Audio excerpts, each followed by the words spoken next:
एक म्हणजे परत क्वेश्चन टॅग.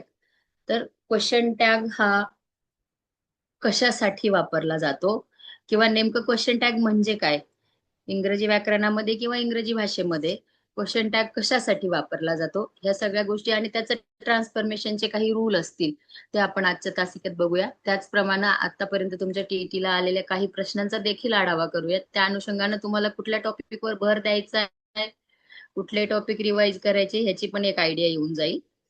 तर या ठिकाणी तुम्हाला दिसत असेल की डेफिनेशन ऑफ क्वेश्चन टॅग काय दिलेले आहे या ठिकाणी. तर question tags are short questions at the end of the statement. जर तुमचं एखादं स्टेटमेंट असेल कुठल्याही विषयाचं असू द्या,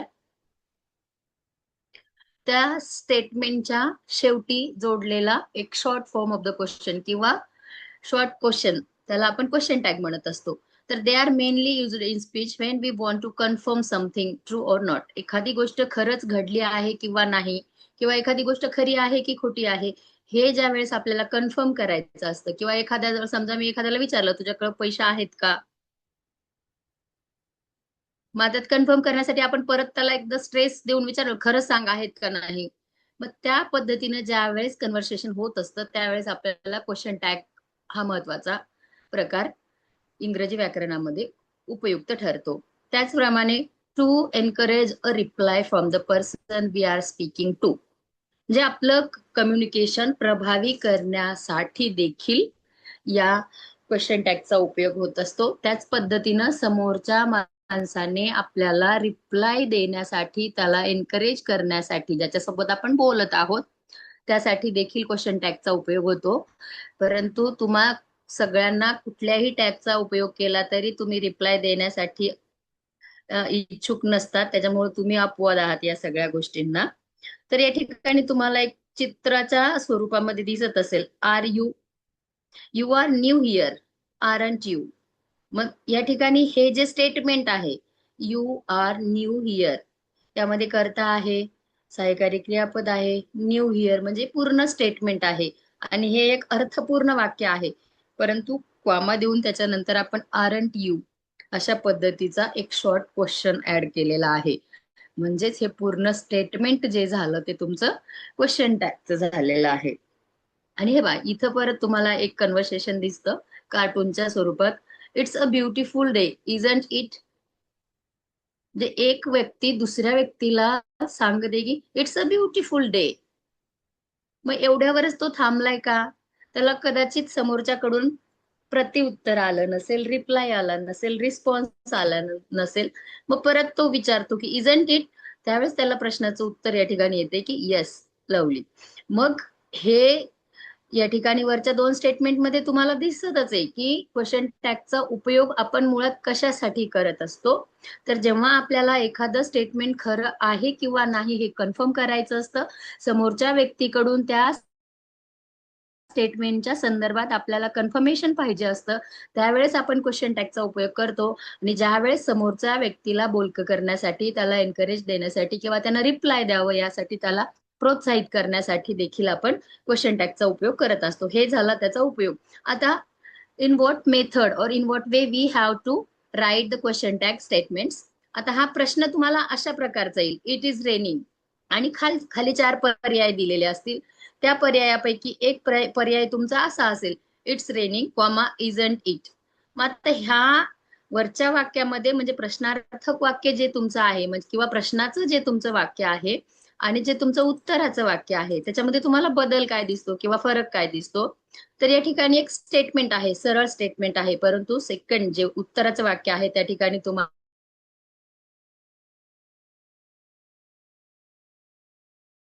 आणि मग तो क्वेश्चन नेहमीच सहाय्यकारी क्रियापदानं सुरुवात झालेला असतो आणि वाक्यातला जो कर्ता असतो तो ऍज इट इज त्या ठिकाणी शेवटी दिलेला असतो. परंतु या स्टेटमेंटच्या शेवटी किंवा या क्वेश्चनच्या शेवटी क्वेश्चन टॅग सहित जो वाक्य आपण लिहिणार आहोत उत्तराच्या ठिकाणी, तर शेवटी क्वेश्चन मार्क असणं अतिशय गरजेचं आहे.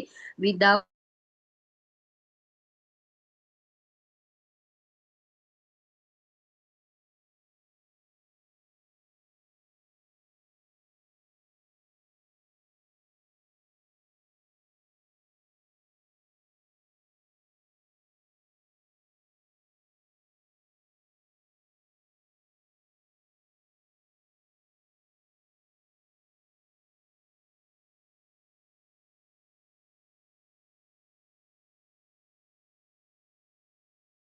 पद्धतीने वापर करू शकतो हे बघा. या ठिकाणी क्वेश्चन टॅग, पॉझिटिव्ह टॅग्स आणि negative tags. If the main sentence is negative the question tag should be positive. मी अगोदरच सांगितलं तुम्हाला की जर समजा तुमचं मेन सेंटेन्स, प्रश्नातलं जे स्टेटमेंट आहे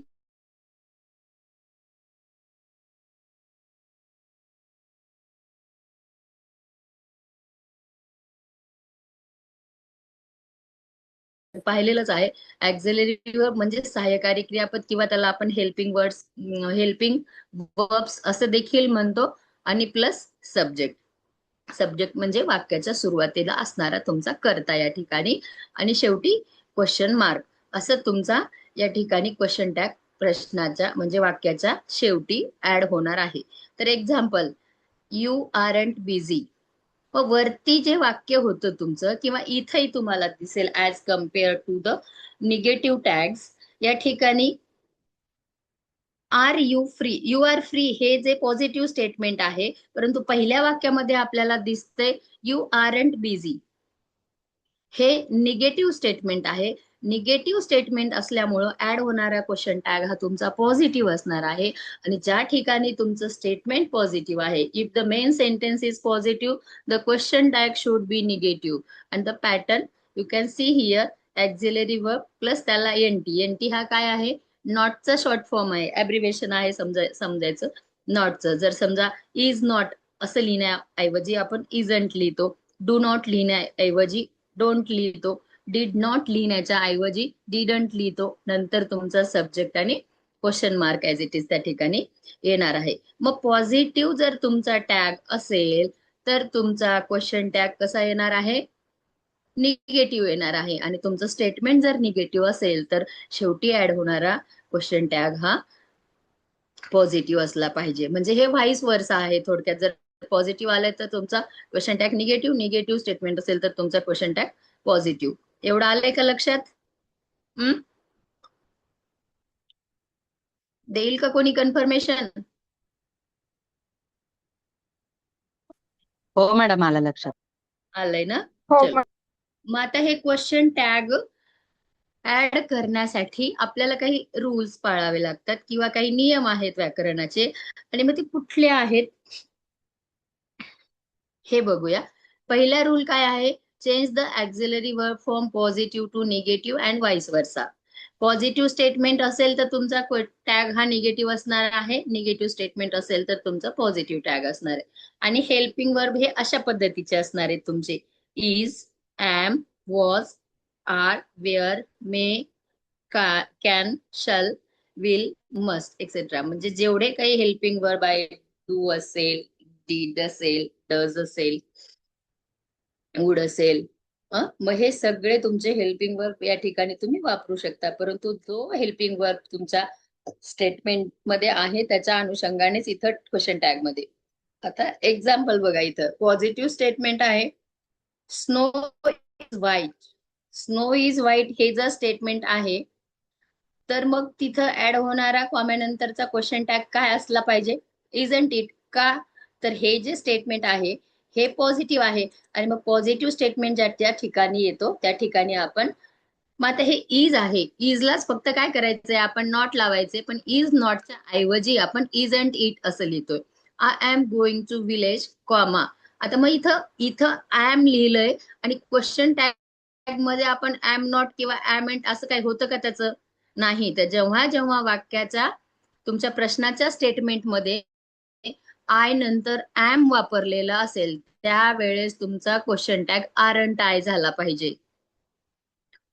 त्याच्यानंतर Mary can speak English, Mary can speak English, this is a positive statement. And after the comma we have to use question tag, and the question tag should be like can't she. कारण या ठिकाणी वाक्यामध्ये किंवा स्टेटमेंटमध्ये मेरीच्या नंतर जो सहाय्यकारी क्रियापद वापरलेला आहे तो सहाय्यकारी क्रियापद या ठिकाणी CAN, कॅन म्हणजे काय, शकणे किंवा शक्यता असणे, अशा पद्धतीने मेरी इंग्लिश बोलू शकते. आणि कॅन असल्यामुळे हे पॉझिटिव्ह आहे आणि इथं त्याचा कांट शी अशा पद्धतीचा क्वेश्चन टॅग तुमचा ऍड होईल. म्हणजे जेव्हा जेव्हा तुमचे स्टेटमेंट पॉझिटिव्ह असणार आहे तुमचे क्वेश्चन टॅग ऍड होणारा जो काही असणार आहे तो निगेटिव्ह असणार आहे. आणि जेव्हा तुमचे स्टेटमेंट हे निगेटिव्ह असणार आहे त्यावेळेस तुमचा ऍड होणारा क्वेश्चन टॅग आहे तो पॉझिटिव्ह असणार आहे. They aren't funny.